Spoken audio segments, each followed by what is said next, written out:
Over the course of the last month, we have had our patch 1.3 open beta, where we took feedback and listened to you, the community. We held daily feedback sessions with different topics where developers read your evaluations and assessments. We used that to shape this open beta process, and we wanted to truly thank every person who took the time to give us feedback first and foremost. But now, the open beta period is complete, which means it's time to break down and highlight the new features and changes of patch 1.3 coming to the main branch of the game tomorrow.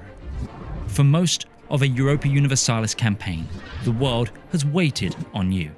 You've issued the order and the realm obeyed. However, in patch 1.3, that changes. The people you rule now have opinions about you. Your estates have a culture and a faith of their own. You can negotiate with rebels before they fight. Forts will choose sides when the time for rebellion comes. Your creditors remember how you've treated them in the past. Court artists will impact your prestige directly, and AI nations will actively change their position with your nation depending on your actions. The world of EU5 is no longer passive. So let's walk through it. It starts with your estates. The estates now take their culture and religion from the most powerful pops inside of them, weighted by local control and estate power. So the heartland now matters more than the fringes of your empire. When an estate's faith or culture diverges from the crown, its satisfaction will drop. But so does its power, scaled by how tolerant that group is. Their view of foreign nations is now shaped by their own identity, not yours. And they can push parliament agendas demanding the crown changes course. When a crisis hits, you have new levers. 8 emergency estate interactions let you trade estate satisfaction for immediate relief, extra levies, extraordinary taxes, noble diplomats, extra stability, or even an emergency parliament session. Governance gets sharper feedback too, with now bigger impacts on low devotion and low Republican tradition. Lower devotion now bleeds religious influence each month, and low Republican tradition drags on estate satisfaction and lawmaking. And for Catholic powers, every additional cardinal residing in your realm adds to clergy satisfaction. This new relationship extends even to the people who want you gone.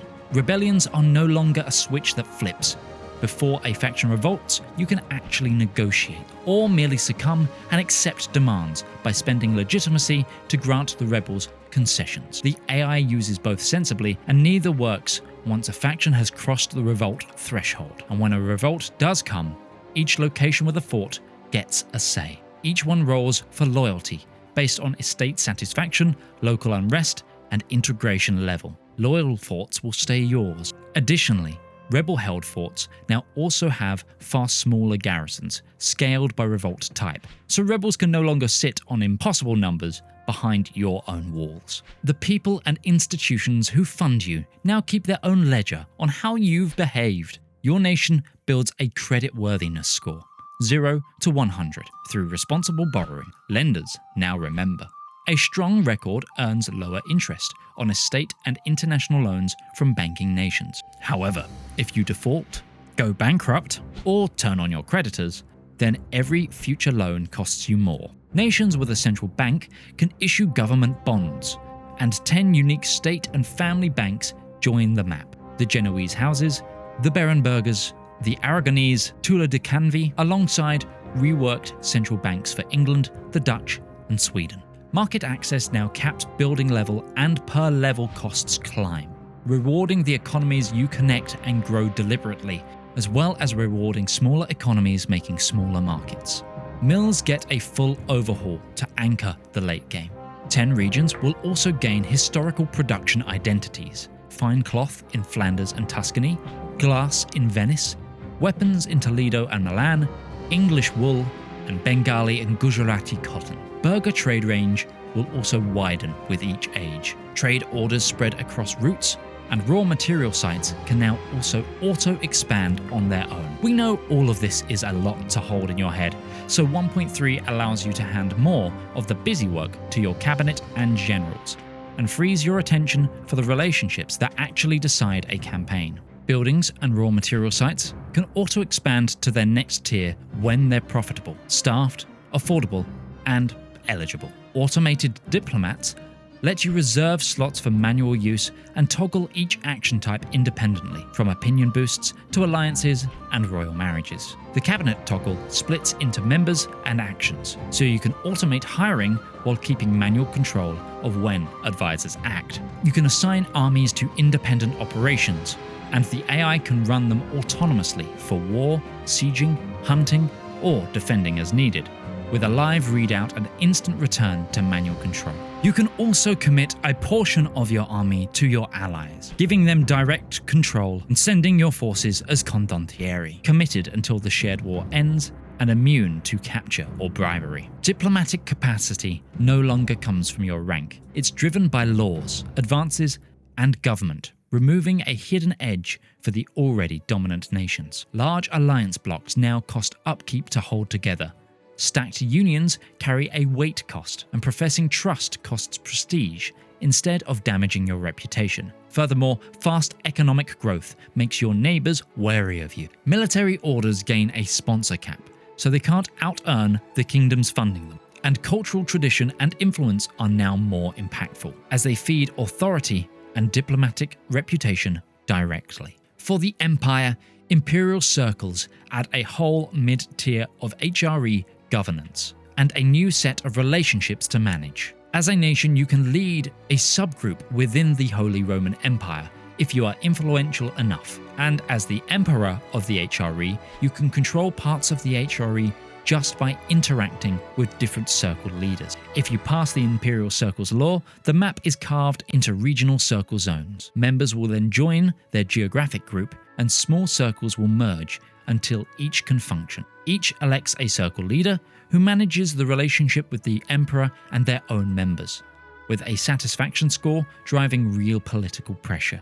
The Emperor gains a handful of regional intermediaries instead of a vast landscape of 50-odd loose princes, and the non-electors will thereby also gain a genuine mid-game goal to vie for control of their regional circle. Geography now plays a bigger role within battles, with different terrain types such as coastal, inland, and rivers impacting specific types of units and their combat effectiveness. For example, Varangians will thrive near water, whilst heavy cavalry and elephants will suffer. At sea, heavy ships now pay a price in enclosed seas and narrows, so galleys defending the Bosphorus or the Baltic shallows genuinely outfight them. Naval combat is far more likely to sink ships now, creating decisive battles over endless attrition. The naval stack wipe bug is also fixed. Hunt Navy orders persist throughout peace, and an initiative cap stops one-sided stack wipes on land. The Army and Navy also consume closer to their true costs, with the Army goods demand doubled and the naval costs being given a sharp scale. So late-game fleets feel like the commitment they were historically. Research speed also now leans on average control, so empires with low average control no longer research at full pace. 1.3 is also a content drop with a strong Italian focus. The Guelphs and Ghibellines and Italian war situations have been overhauled with new actions, content, and art. The Guelphs and Ghibellines saw a UI overhaul that shows clearly the impact of every nation on each side. This also came with changes to the UI of each side's international organization, clearly showing the power of every nation that's a part of it. Additionally, nations cannot change sides on a whim, with a 2-year cooldown on changing sides. This also means changing a side of a nation through war lasts longer.